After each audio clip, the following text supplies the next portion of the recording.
Hi, this is Janae from Journal Viz.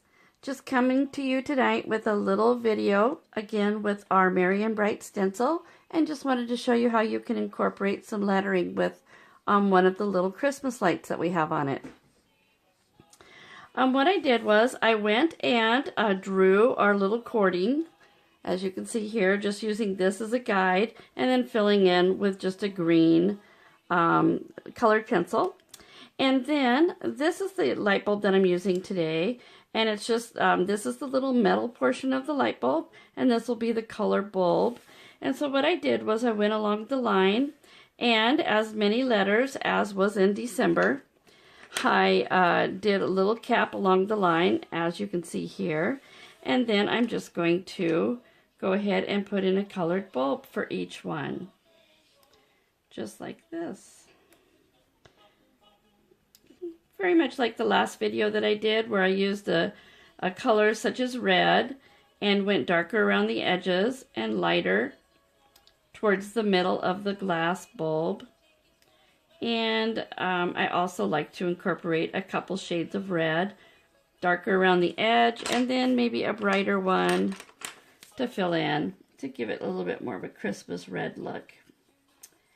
And since this is my title, I'm just going to fill in. The last time I did it, it was for a daily, and I left it pretty much blank inside so we could fill in with our schedules.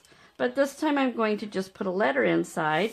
And so with our dot alphabet stencil, I'll just show you how easy this is. I just used the little round areas to give myself a guide of where I'm going to do a dot.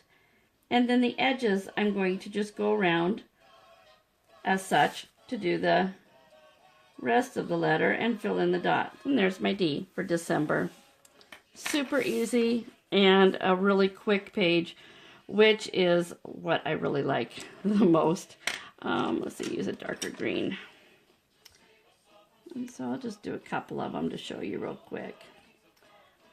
We're all about trying to make it easy for you to get a quick page put together in your journal, because some of us don't like to spend a lot of time with the artwork, but we want our pages to be pretty and kind of fun to look at while we're getting our tasks done.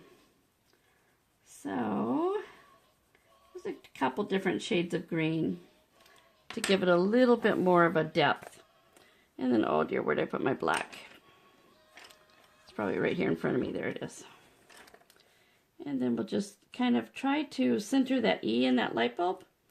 And once again, wherever there's a dot, I will fill in with that.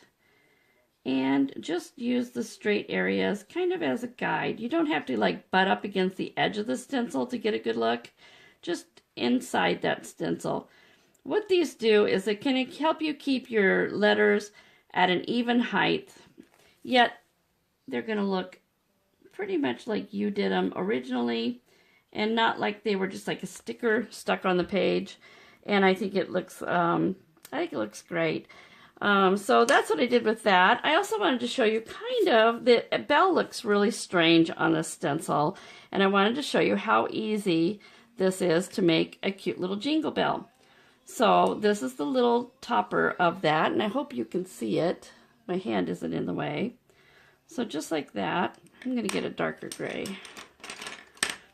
And I just kind of put it around where the wire might be holding it. And then, because these are stencils, and we don't always want it to look like a stencil, just slide it up a little bit. And if you slide it up, you can just see where the little bit of that hanger was, just inside that bell. And really easy. Just do this, and then sometimes with the stencil still on the page, I will just go ahead and shade around the edges. Yeah, the stencil keeps us within the lines. You don't even have to think about it. Like that. Pretty much like that. And then this is going to be our little separator.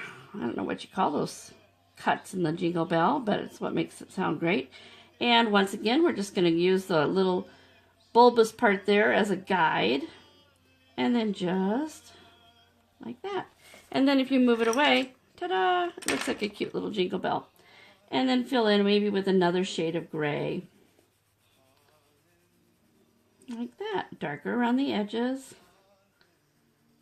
And also on this one, I did a little bit more depth right here to give it kind of a little bit more rounder look. Just fill it in there a little bit, like that. I also used our little bow that's on the same stencil, and let me put it, I'll just put it somewhere else on the line so you can see what I did. Now, because the line goes through there and I wanted my bow to be red, I just held the stencil on there, and then I've got this nifty little battery operated eraser, and I'm just going to erase the cording inside where my stencil is, like that. And then I'm going to just use my red again. I'm afraid I'm a bit of a red freak. Just like that. This is just to give you an idea of where the bow's going to go, but it looks stencil-y. I'm not crazy about that look. So then I just elongate those lines, bring them together, and just fill it in. And do the same thing on the other side. I tend to keep more dark towards the bunched up area of the ribbon. Also, on the inside of the ribbon loop, I want to have a little bit of shading closer, lighter towards the back edge as a shadow. Okay, like that. Make that a little bit nicer. There. You can also have a little bit of a depth here, like that. And then use a lighter red to give it more of a Christmassy red look. Just like that. So that's just a couple of the little elements on this Merry and Bright stencil. And I just wanted to share them with you and do a quick video. So as I get my December page finally set up, I can't believe it's already the 1st of December. So I will share with you the final page when I get it all done. Thanks. Bye.